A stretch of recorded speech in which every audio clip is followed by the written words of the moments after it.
right, politics. Trump doubling down on Pete Hegseth. By the way, everyone's doubling down on the DOGE brothers, as I call them. Joining us here on set, Katie Pavlich, editor at townhall.com, Fox News contributor, Caroline Downey, staff reporter at the National Review, and Erika Donald, CEO of Optima Ed. Welcome, Erika. First time, I believe, at least on this set. It is. Thanks for having me. Your husband has been very, very good to us down through the years. Katie, how's Hegseth doing? Trump really helped him out, I think, today. Trump coming out and doing a public statement in support of him certainly helped with the media narrative and the questions all week of President Trump staying silent while he was on the Hill with these senators trying to make his case.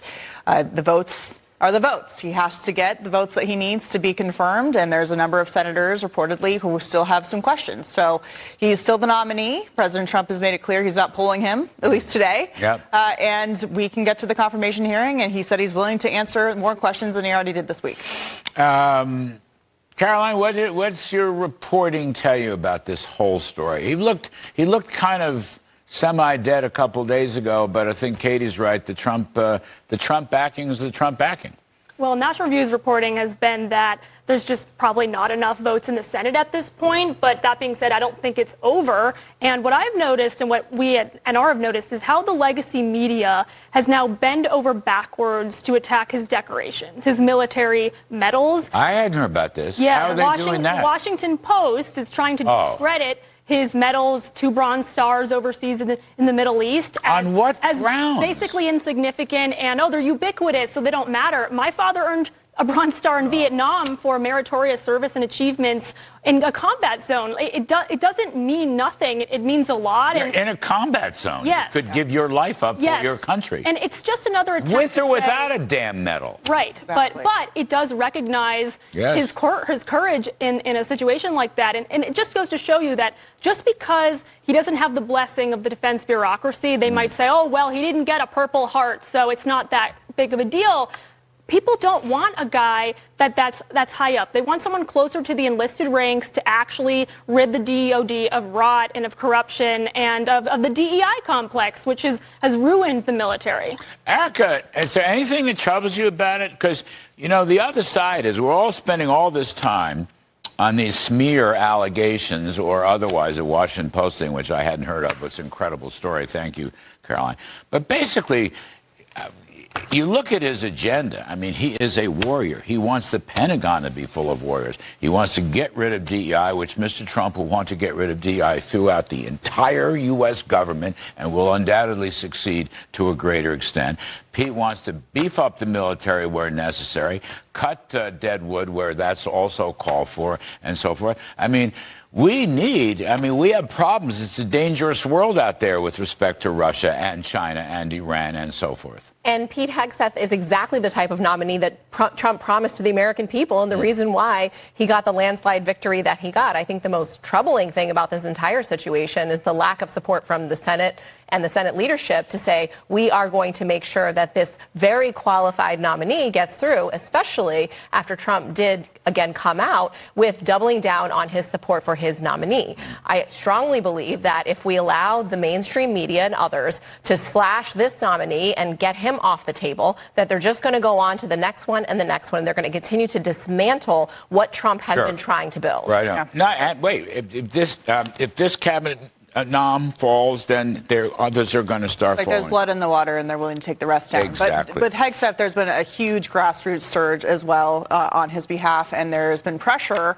on senators who have not publicly come out to support him for potential primaries if they don't get on board. So we have some time to go before the actual confirmation hearing. And again, they do have a role of advising consent. They can ask those questions publicly. They do. And, Pete's willing to answer any question that's thrown at him. So the American people can hear it directly from him when we get to that point.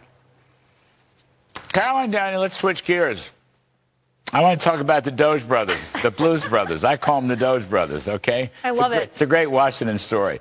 There was practically bedlam yesterday when those guys came in, hundreds of people, because everyone wants to cut something called waste, fraud, and abuse, but that's not really what they're about.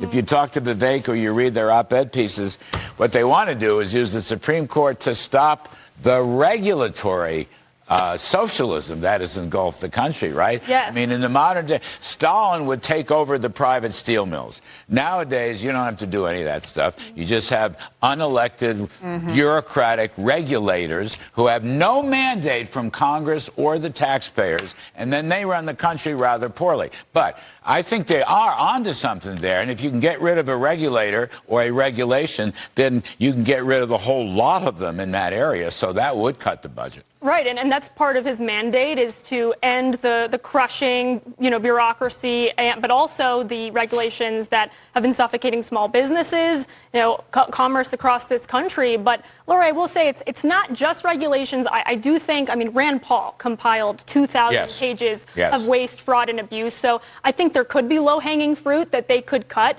I don't know if it's from the budget. Well, I think bureaucrats should show up for work. Yeah. Well, yeah. Either that or sell the damn building, or lease the building to the private sector. I'm okay with that, too. Let them go away. Well, look, the lights are on taxpayer dime. 90% of federal employees are remote or virtual. They can all herd cattle in Montana, Yellowstone. I'm fine with that. They would not survive that. They would not survive that. I reckon they would.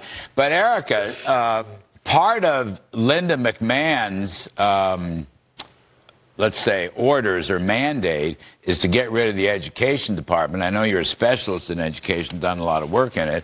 I'm quite certain that the DOGE brothers will get around to looking at the education department or why. We just had a bunch of, math test scores came back worldwide. They were awful as usual. We spend the most money and have the worst scores. Like nothing's improved with our public schools.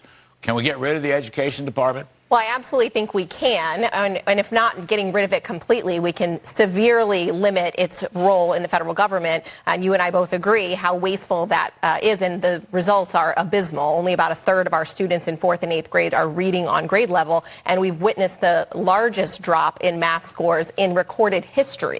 That being said, when you talk about the DOGE, right, it's the Department of Government Efficiency. The to your DOGE point, brothers. It's not just cutting waste, but cutting inefficiency, and I love it. I love the name. Secretary Cardona, when there was a threat of a shutdown, actually put on paper that only 336 of the employees in the Department of Education are working on something that is either directly authorized or implied by law. Now, that's compared to the 4,166 employees that are in the entire department. And only 336 are actually doing something that Congress has appropriated for and authorized. I think we can start there by eliminating all the programs that aren't even authorized by Congress. Absolutely. How far, what is your reporting? What are your reporters at Town Hall? How far do people think that the DOGE brothers can go? This is a very big deal. And I think it lends a lot of credence and credibility to Trump in general, narrowing the size and scope of government, if nothing else, and fighting off the regulatory state, which has been running the country for a long time, unelected bureaucrats. What do you expect to come out of this? Well, we knew that the DOGE brothers were serious about their mission when they met with Argentinian President Milei, because he has been able to cut and slash and get rid of a number of government entities and bureaus all over the country. And granted, it's a different country. There's a different set of rules and process here. But people are really looking to Congress, which is controlled by the Republicans now, and holding them accountable for taking the recommendations that DOGE gives them and saying, okay, here we are, whether it's cutting the budget or deregulating. And they also have recent Supreme Court precedent behind them to back them up. You had the fishermen's case in Maine where the bureaucrats wanted fishermen, small businessmen to pay for these bureaucrats to come on their boats to regulate them by thousands of dollars per day. And the Supreme Court said that's insane. And the regulators can't swim. And they can't swim, especially in the ocean. So there's a lot of good things swimming in their direction, I would say. Oh, how about that?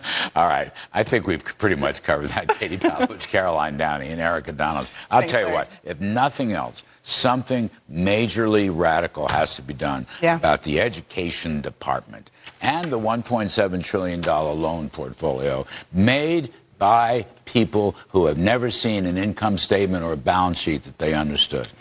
There's a lot of reforms to be done in the Department of Education. Incredible. We absolutely need to reform the student loan portfolio on behalf of the taxpayers and push school choice down to parents, put more power in the hands of parents and local communities. All right, thank you, everyone. Coming up.